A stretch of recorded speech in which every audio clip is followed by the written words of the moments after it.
मुनाफ़क़त क्या होती है ये मुझसे बेहतर आखिर कौन जान सकता था। चाचा ने तो अपनी आस्तीन में सांप पाल रखे थे। वो तो तसव्वुर भी नहीं कर सकते थे कि इनके अपने कैसे इनका दिल जीत कर दर हकीकत इनकी जड़ें खोखली कर रहे हैं। मैं एक गहरी सांस खारिज करके रह गई। मेरी माँ सामने कुर्सी पर बैठी अपने हाथों से निवाले बना बना कर रिमशा को खिला रही थी। भूख तो मुझे भी बहुत लगी थी, मगर अम्मी को रिमशा से फुर्सत मिलती तो मेरे बारे में भी कुछ सोचती। मुझे तो पहले पहल रिमशा की किस्मत से हसद महसूस होता था। क्या शानदार किस्मत पाई थी इसने कि इसे मेरी अम्मी खुद अपने हाथों से खाना खिला रही थी और साथ साथ बच्चों की तरह इसका मुंह भी साफ कर रही थी। हालांकि वो कोई छोटी बच्ची ना थी, बल्कि मुझसे भी 2 साल बड़ी थी। जब भूख के हाथों मजबूर हुई तो उठकर माँ के पास चली आई। जो ही रोटी से नवाला तोड़ना चाहा तो माँ ने फौरन मेरा हाथ झटक दिया। पहला नवाला मेरे हाथ से छूटकर गिर गया। माँ कहने लगी, तुझे नजर नहीं आ रहा? ये रिमशा बेटी का खाना है। खबरदार जो मेरी बच्ची के खाने पर नजर डाली। जाकर किचन में देख, पड़ी है रात की पकी हुई सब्जी। जाकर इससे रोटी खा ले। रिमशा के सामने माँ मेरी बेइज्जती कर चुकी थी। चचा भी वहां आए हुए थे तो कहने लगे, क्या हो गया भाभी? सैरिश को भी खा लेने दें, डांट क्यों दिया? मेरी आंखों में आंसू आ चुके थे। मैं वहां से उठकर वापस घर आ गई। माँ भी हद करती थी। कम से कम इतनी सी बात पर भला कौन बेइज्जत कर देता है। कुछ देर बाद माँ घर आई तो मैं मुंह सिजाए बैठी थी। आते ही पाँव से चप्पल उतारा और मुझे मारने लगी। मैं खुद को आखिर कितना बचाती। आखिर वो जूता उठाकर मेरी जानिब उछालती हुई मुझे चुटिया से पकड़कर कहने लगी, अरे ओ कमबख्त, क्या तेरी समझदारी कमजोर हो गई है? क्यों रिमशा का खाना मांग रही थी जब सब हकीकत पता है फिर भी? मैंने गुस्से से माँ को खुद से दूर झटका था। शायद इसे अपनी सख्ती का एहसास हुआ तो कहने लगी, अच्छा माफ कर दे, आइंदा तुझे सबके सामने नहीं डांटूंगी। मगर ऐसा करना मजबूरी थी। वहां तेरा चचा भी मौजूद था। और वैसे भी वो खाना, तू समझ रही है ना सैरिश? तभी मेरा भाई भी कमरे में दाखिल हो गया, जिसे मैं पूरी तरह नजरअंदाज करते हुए बोली कि हाँ, समझ गई हूँ कि अब तू और तेरा ये बेटा रिमशा के साथ भी वही सब करने वाले हो जो कुछ चची के साथ किया था। इतना सुनना था कि माँ की आंखें हैरत से फैली। भाई का दोबारा 7वें आसमान पर पहुंचा था। फौरन गुस्से से आगे बढ़ा और मेरी गर्दन दबोच कर मेरे मुंह पर अपना हाथ रखकर मुझे झटकते हुए खड़ा कर दिया। सूखे पत्ते की मानिंद में हवा में झूलती चली गई। खबरदार जो दोबारा ये बात अपनी जबान पर लाई, वरना काट कर हाथ में रख दूंगा। कितनी दफा कहा है कि ये बात तुम दोनों में से किसी की जबान पर ना आए, वरना मुझसे बुरा कोई नहीं होगा। ऐसी बातें करके तुम मुझे कमजोर करना चाहती हो, मुझे धमकाना चाहती हो। भाई तो बात को कहां से कहां लेकर जा रहा था और मैं उस वक्त को कोस रही थी जब मुंह से ये बात निकाली। भाई तो आज बिफर बैठा था। खैर, वो तो अजल से ही ऐसा था। मैंने बामुश्किल इसका हाथ अपने मुंह से हटाकर हाँफते हुए कहा कि मैं तो ऐसे ही बात कर रही थी, माफ कर दो, आइंदा नहीं करूंगी ये बात। मगर भाई मुझे गर्दन से दबोचे हुए एक कमरे में लाकर बंद कर चुका था। कहने लगा, बहुत शौक है रिमशा का खाना खाने का, अब तुझे वही लाकर दूंगा। मैं तो गुस्से से बुड़बुड़ाती हुई कमरे में बैठ गई। मुंह पर ना सही, मगर पीठ पीछे तो मैं भी शेर थी। चोर की दाढ़ी में तिनका वाला हिसाब था और मजबूरन मुझे भी इनका साथ देना पड़ रहा था, क्योंकि बदकिस्मती से मैं इनकी बहन और बेटी थी। इनसे क्या उम्मीद रखनी, ये तो मासूम चची को भी मौत के घाट उतार चुके थे। भला मेरी क्या कदर रखते? आज से 1 माह पहले होने वाला वाकया मुझे याद आने लगा। मेरे अब्बू एक फर्म में मुलाजमत करते थे। इतना कमा लेते कि हमारी जरूरियात पूरी हो जाया करती। मेरे चचा ने नौकरी की बजाय अपना छोटा सा बिजनेस शुरू किया था। इसमें इन्वेस्ट करने को मेरे अब्बू को भी कहा, मगर मेरी माँ ने फौरन मना कर दिया कि क्या खबर कल को ये सारा पैसा डूब जाए, फिर कौन भरपाई करेगा। बहरहाल मेरे अब्बू ने इनकार कर दिया। उस वक्त चाचा ने कर्ज उठाकर शुरू किया बिजनेस इस बुलंदी पर पहुंचा दिया कि आज लोग इनके कर्जदार हो चुके थे। चाचा को यूं तरक्की करते देखकर मेरी माँ तो बस आहें भरती रह गई और उस वक्त को कोसती जब इसने अब्बू को इन्वेस्ट करने से मना किया था। चाचा की एक ही इकलौती बेटी रिमशा थी, जो अपनी माँ की ही तरह इंतहाई मासूम थी। अम्मी और भाई दोनों ही एक ही मिजाज के मालिक थे। दिल में तो बुग़्ज़ रखते थे, मगर मुंह से इस कदर मीठे कि शहद भी इनके सामने फीका लगता था। जैसे जैसे माँ और भाई को चचा की जायदाद का इल्म हुआ तो इनका लालच और भी बढ़ता चला गया। वो दिल में इनसे हसद करने लगे और ये प्लान बनाने लगे कि किसी न किसी तरह चचा की सारी जायदाद इनको मिल जाए। मैं तो इनसे छोटी थी और मेरी बात को आखिर सुनता ही कौन था। अब्बू की वफात के बाद तो इन दोनों को वैसे भी समझाने वाला कोई ना रहा था। दोनों मजीद आजाद हो चुके थे और हर वक्त इसी सोच में गुम रहने लगे कि कैसे चचा की जायदाद को हड़पा जाए। दोनों के दिमाग में दिन रात बस यही बात चलती रहा करती थी। आखिर एक रोज मैंने जो कुछ सुना वो सुनकर मेरे होश उड़ गए। आखिर पैसों की लालच में कोई इस कदर भी गिर सकता था। मैं 17 साल की थी जब मैंने माँ और भाई को बात करते हुए सुना। वो जो कह रहे थे वो सुनकर ही मेरी रूह कांप उठी थी। आखिर वो जायदाद की लालच में ऐसे कैसे कर सकते थे। मैं फौरन भागकर चचा के यहाँ गई। इनका घर हमारे घर के सामने ही था। इनकी आलीशान कोठी देखकर मेरी माँ की आह निकला करती थी। वो तो झोली उठाकर बद्दुआएं दिया करती थी कि किसी तरह चाचा चाची और इनकी बेटी किसी एक्सीडेंट में मारे जाएं और वो सारी जायदाद की मालिक बन जाएं। यूं ही करते करते वो चचा से भी हर माह लाखों रुपए लिया करती थी, क्योंकि मेरे अब्बू की तो वफात हो चुकी थी और अब हमारी जिम्मेदारी भी चचा पर ही आ चुकी थी। मैं चचा के घर गई तो चची बैठी खाना बनाने की तैयारी कर रही थी। मेरे साथ इनका बहुत लगाव था। मुझे देखकर वो प्यार से पिचकारते हुए बातें करने लगी, जबकि मेरा तो पसीना छूट चुका था। कुछ समझ नहीं आ रही थी कि इनको कैसे बताऊं, इनकी जान को खतरा है। तभी मेरी माँ और भाई भी वहां आ गए। माँ ने मुझे देखा तो कहने लगी, जाओ और जाकर रिमशा के साथ खेलो। मुझे तुम्हारी चच्ची से जरूरी बात करनी है। मैं वहां से नहीं जाना चाहती थी। मुझे डर था कि कहीं मेरे जाते ही माँ और भाई चच्ची के साथ कुछ कर ना दें, मगर अम्मी के कहने पर मुझे मजबूरन वहां से जाना पड़ा। कुछ देर बाद माँ कहने लगी कि आज गर्मी बहुत है, मैं तुम्हारे लिए नींबू पानी बनाकर लाती हूँ। भाई ने चची को बातों में लगा लिया और मेरी माँ सफाक दिली से अपनी चादर के पल्लू में बंधी हुई पुड़िया खोलने लगी। माँ ने किचन में जाकर वो नींबू पानी बनाया और चची के लिए गिलास अलहदा करके इसमें कोई पाउडर शामिल करने लगी। माँ के चेहरे पर अजीब सी शैतानी मुस्कुराहट थी। मैंने एक दफा जाकर माँ से कहा, आप चची की गिलास में क्या मिला रही हैं? तो माँ ने मुझे घूर कर देखा और थप्पड़ मारकर धमकाते हुए बोली, खबरदार जो तुम्हारे हलक से एक भी लफ्ज निकला तो, वरना मुझसे बुरा कोई नहीं होगा। मैं तो वैसे ही माँ से बहुत डरा करती थी। डर कर खामोश हो गई और दरवाजे की ओट लिए देखने लगी। माँ ने पाउडर मिला वो गिलास जाकर चची को थमाया और साथ ही बात करते हुए जूस पीने लगी। वो जूस अभी चाची ने आधा ही पिया था कि इनका जी मतलाने लगा और गिलास वापस कर दिया। इनकी हालत देखकर मेरा दिल कांपने लगा था। वो खांसते हुए कह करने लगी और माँ से कहने लगी कि मुझे अपने अंदर जलन महसूस हो रही है। यूं लगता है जैसे मेरे अंदर कोई नुकीली चीज चुभ रही हो। मगर मेरी माँ मेरी चची का हाथ पकड़कर फौरन कमरे में ले गई। चची पेट पर हाथ रखे करा रही थीं। चची के खांसने और रोने की आवाजें लगातार बाहर आ रही थीं।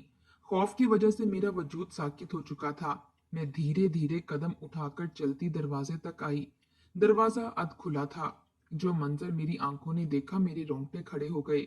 चची को खून की उल्टी आने लगी। माँ ने फौरन इन्हें घसीट कर फर्श पर गिराया कि कहीं बिस्तर न खराब हो जाए, वरना मसला बन जाएगा।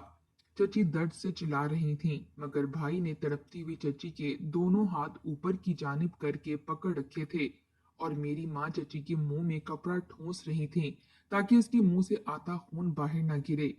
चची के दिल पर उस वक्त क्या बीत रही थी ये सिर्फ वही जानती थीं।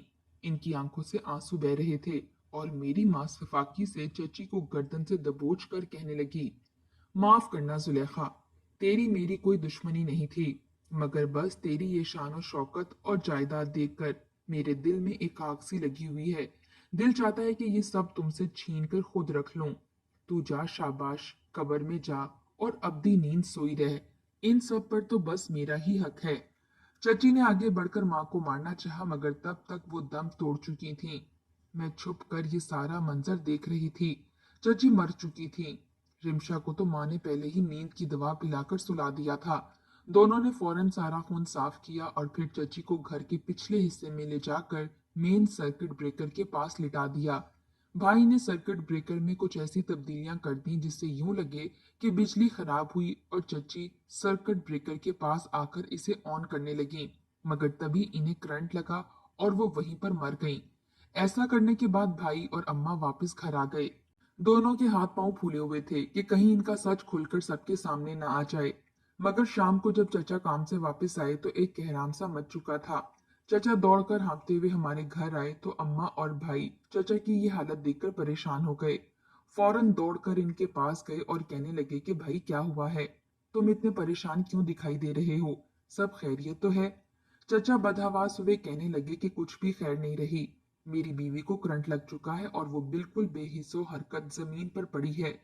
मुझे तो इल्म ही ना हुआ कि ये सब कैसे हो गया। वो फौरन चाची को गाड़ी में डालकर अस्पताल लेकर गए, जहां पर डॉक्टरों ने ये तस्दीक कर दी कि इनको मरे हुए 8 घंटे बीत चुके हैं। मेरी माँ और भाई भी वहीं मौजूद थे, जबकि रिमशा अभी तक बुखार में मुब्तला थी, क्योंकि इसे अभी भी दवा का असर था।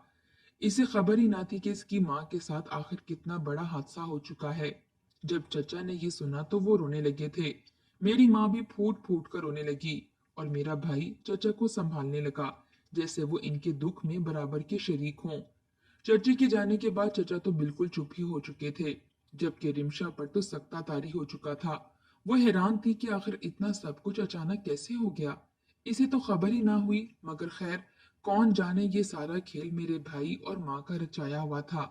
दोनों चची को तो मार चुके थे, मगर अब इनका अगला निशाना रिमशा थी, क्योंकि चचा की सारी जायदाद की इकलौती मालिक वो ही थी।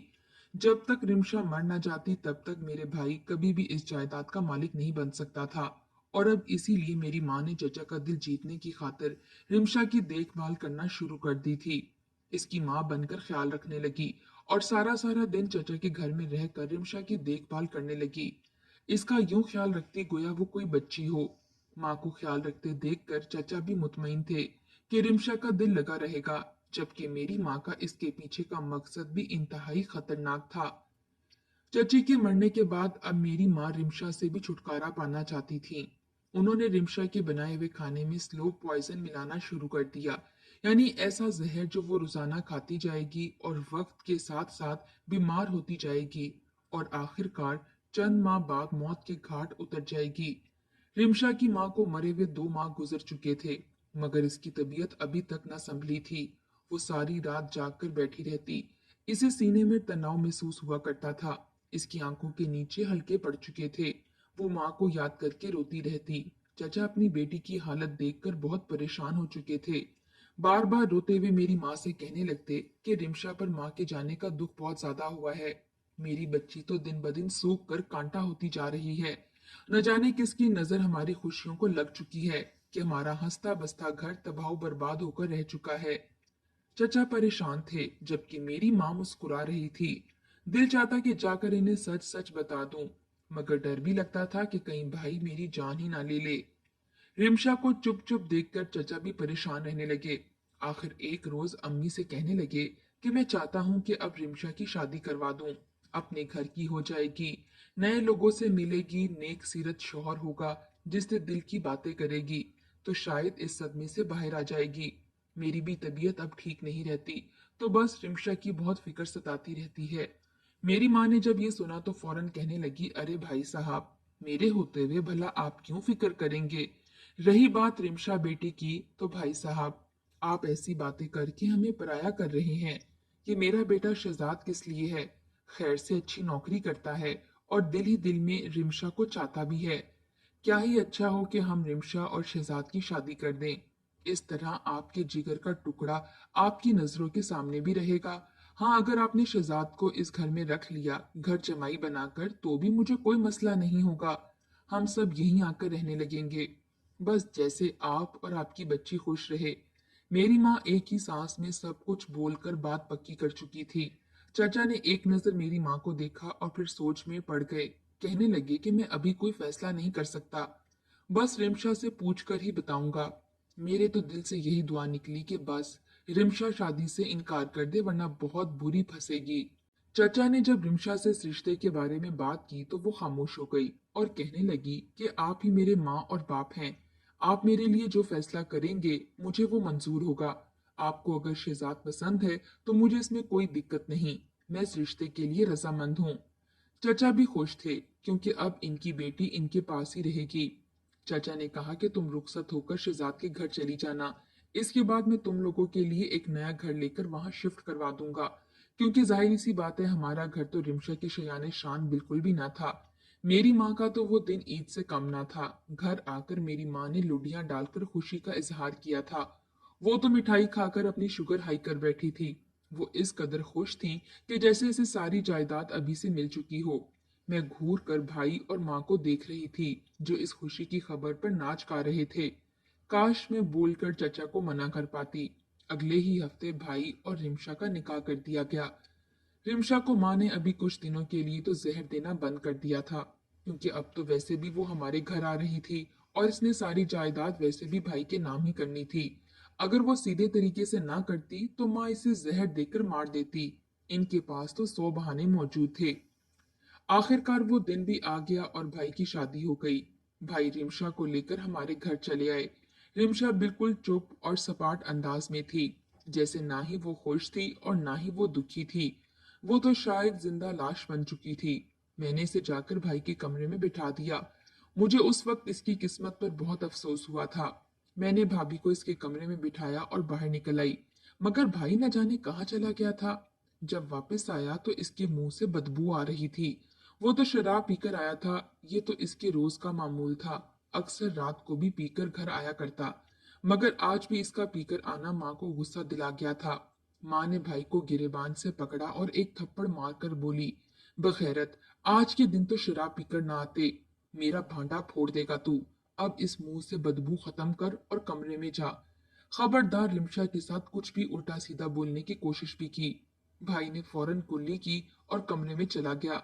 मुझे तो रह रहकर भाई और माँ पर गुस्सा आ रहा था। अभी मैं अपने कमरे में जाकर बैठी सोच ही रही थी कि तभी भाई के कमरे से चिल्लाने की आवाज आई। ये तो रिमशा के चिल्लाने की आवाजें थीं। वो भाई का नाम लेकर न जाने क्या क्या कह रही थी। मैं और माँ अपने अपने कमरों से बाहर निकल आए थे। रात की तारीकी में ये आवाजें तो घर की हदूद से भी बाहर जा रही थीं। माँ गुस्से से बुड़बुड़ाते हुए भाई को कोसने लगी। उसी पल रिमशा रोते चिल्लाते हुए कमरे से बाहर निकली। इसका हुलिया देखकर मेरी जान निकली थी। जबकि भाई भी हाँफता हुआ बाहर आया तो होश उड़ गए। भाई के कपड़े फटे हुए थे। इसके चेहरे पर नोचे जाने के निशानात थे। रिमशा गुस्से से रोती चिल्लाती हुई आगे बढ़ी और एक जन्नाटेदार थप्पड़ मेरी माँ के मुंह पर मार दिया। फिजा में खामोशी छा चुकी थी।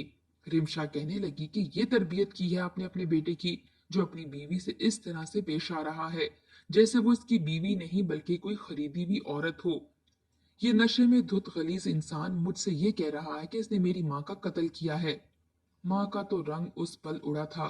उसी पल मेरी नजर दरवाजे की जानिब गई, जहां मेरा चचा कुछ फाइल उठाए खड़े थे। फाइल इनके हाथ से छूटी थी। वो आगे बढ़े तो रिमशा बाप को देखकर इनके सीने से लगकर रोने लगी। भाई नशे में धुत रिमशा को चचा से अलग करके मारने लगा था कि चचा ने इसका हाथ पकड़ लिया। माँ फौरन मामले को संभालते हुए बोली, हाय हाय, कैसी पागल बहू ब्याह कर ले आई हूँ। ये तो शादी की रात शौहर को ही बदनाम कर रही है। रिमशा ने नजरअंदाज करते हुए बता दिया कि शहजाद ने नशे की हालत में इतराफ किया कि इसने ही माँ को मारा है। माँ ने फौरन बात को संभाला कि ये नशे में था, कुछ भी बकवास कर गया है, मगर मेरा अब खामोश रहना बनता नहीं था। मैंने एक नजर भाई और माँ को देखा और फिर चचा के पास जाकर अव्वल से आखिर तक सब कुछ सच सच बता दिया। चचा का रंग पहले जर्द और फिर सुर्ख हो चुका था। इन्हें तो एहसास भी नहीं था कि कैसे मुनाफिक रिश्तों में वो उलझ चुके थे। वो मेरी माँ और भाई की जानिब देखकर कहने लगे, फक्त जायदाद की खातिर इतना सब किया, मेरी खुशियां बर्बाद कर दी। अरे भाभी, मैंने तो कितने माह से ये कागजात बनवा कर रखे थे, जिनमें मैंने 50% जायदाद अपने भतीजे शहजाद के नाम कर दी थी। मगर जुलेखा की मौत ने मुझे सब भुला दिया और अब मैं रिमशा और शहजाद को ये जायदाद बतौर तोहफा सौंपने आया था। मगर मेरी अच्छाइयों का ये सिला दिया है तुम लोगों ने। चाचा की आंखों में सदमे से आंसू थे। माँ और भाई ने ये सुना तो शर्मिंदगी से सर झुका गए। आखिर किस मुंह से माफी मांगते। चाचा ने मुझे और रिमशा को साथ लिया और घर ले आए। माँ और भाई रोते पीटते रहे, मगर चाचा ने इनको माफ ना किया। भाई से तलाक दिलवा कर रिमशा का इलाज करवाया। इसके जिस्म से जहर खत्म हुआ तो इसकी अच्छी जगह शादी कर दी, जबकि मैं चचा के साथ इनके बिजनेस में हाथ बटाने लगी। काश मेरी माँ और भाई खालिस नियत रखते तो आज ये नौबत ना आती इन पर।